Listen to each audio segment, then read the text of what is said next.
your morning, sponsored by Gillette Clear Gel.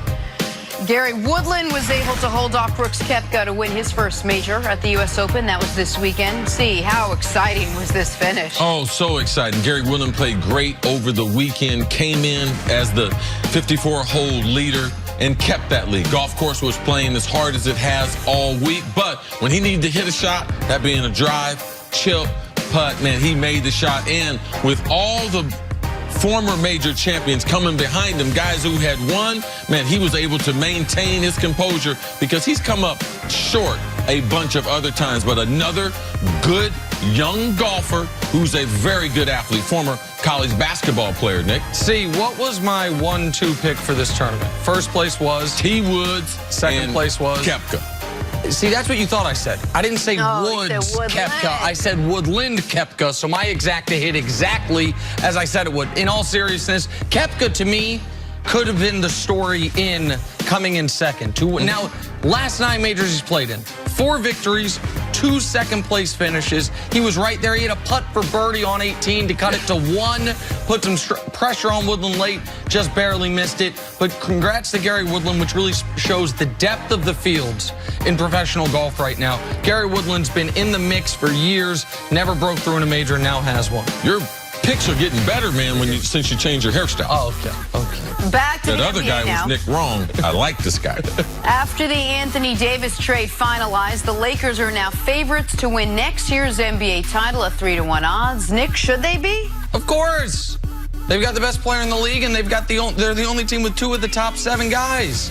And are they the only team right now with 2 top 10 healthy guys? Maybe. Yeah, absolutely. So yes, they should be the favorites. We'll see what they do with their remaining cap space, but LeBron plus Anthony Davis, especially given what's happened to the Warriors and everything else, there you go. They got to be the favorite. They got to be the favorite. Look at the Warriors. KD leaving. KD injured. Clay being injured. Kyrie, where is he going to go? He's not going to go anywhere to have a better team than the Lakers. He might end up joining the Lakers. Kawhi, don't know what he's going to do. A number of events have led to the Lakers right now. Who would you take? Let's 2-on-2 basketball. Who would you take? Nobody. AD and LeBron. All right, let's move on to the Pelicans side of this trade. They acquired Brandon Ingram, Lonzo Ball, and Josh Hart. Should be a good group to pair with presumptive #1 overall pick Zion Williamson. Nick, how excited are you about the Lonzo-Zion combination? Lonzo's going to fit in seamlessly in New Orleans. First of all, he and Drew Holiday might instantly make the best defensive backcourt we have in the league. Drew Holiday's an all-NBA level defender. Lonzo's an excellent defender. But getting out in the open court, Lonzo throwing alley-oops to Zion, that should be great. My only concern for New Orleans, Zion needs spacing. That's why I wanted him in Atlanta with Trae Young. Not a lot of spacing with that team right there, not a lot of shooting, but I love the combo for them. Yeah, instantly they'll be a good defensive team. They have to play with some type of pace. Gentry is a good coach there. Look for them to utilize some of those picks and get a couple other veteran players, because you can't add a bunch of other young players to a very, very young roster. All right, finally, the other big story in the NBA, the decision Kawhi Leonard has in front of him. TMZ Sports spotted the newly crowned Toronto Raptors celebrating their title out in Las Vegas. And as soon as the euphoria settles, that Canadian passion will turn towards Kawhi and his free agent plans. According to Fred VanVleet, the team has done their part to recruit him. He came here and did what he was supposed to do. So he brought this city a championship, and I think he's earned his freedom in his career to do what he wants to do, and we'll all respect and admire him. And if he's on another team, then we'll just have to kick his ass next year. But hopefully he'll be back. Where do you think Kawhi Leonard ends up next year, Cece? Well, first of all, what's happened to him since the trade last summer? When he reached out to Kyle Lowry and knew that Kyle Lowry was hurt because they had traded away his best friend, DeMar DeRozan, and he said, man, let's just try to go for this. Let's try to make this work. And Kawhi has been open-minded about, he didn't have his eye on free agency. He didn't have his eye, even though he had demanded a trade and there were certain places that he wanted to go to. Once they traded him, and he was like, this is my team, These are my teammates. He handled it perfectly. I'm going to try to get healthy. So he had a team of doctors that collaborated with the Toronto Raptors and their doctors, and they came up with a plan that worked to perfection, and they were working on that until late game number 6, trying to think there was going to be a game number 7. So Kawhi hadn't had a whole bunch of time to think about free agency, but you would just have to assume, just natural thing, he's as normal as anyone else. His experience in Toronto, with that country and Canada, they have done everything. Man, the Raptors have made him feel at home. The teammates have been great. Even he gave us a little insight that there was some little problems behind the scenes. Him and Kyle Lowry, they were doing an interview with Rachel Nichols, and they talked about it, how even those things not getting out gave him a great deal of confidence, the type of men and the type of basketball players he was playing with.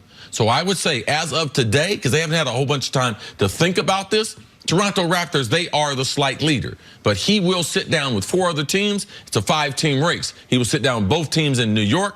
He's got a lot of respect for Steve Mills, Scott Perry, there who run the New York Knicks. He's very intrigued about what's going on in Brooklyn. We'll sit down with the Nets, and in Los Angeles, where he was born, Riverside, he will sit down with the Clippers, which people expected, but surprise, surprise, he also will sit down with the Lakers, who now have acquired Anthony Davis. So those are the 5 teams: Raptors, Nets, Knicks, Clippers, and the Lakers, who will get a chance to talk to Kawhi Leonard and his representatives. So I think that the New York teams being included in this is the biggest news, the biggest surprise to people such as myself.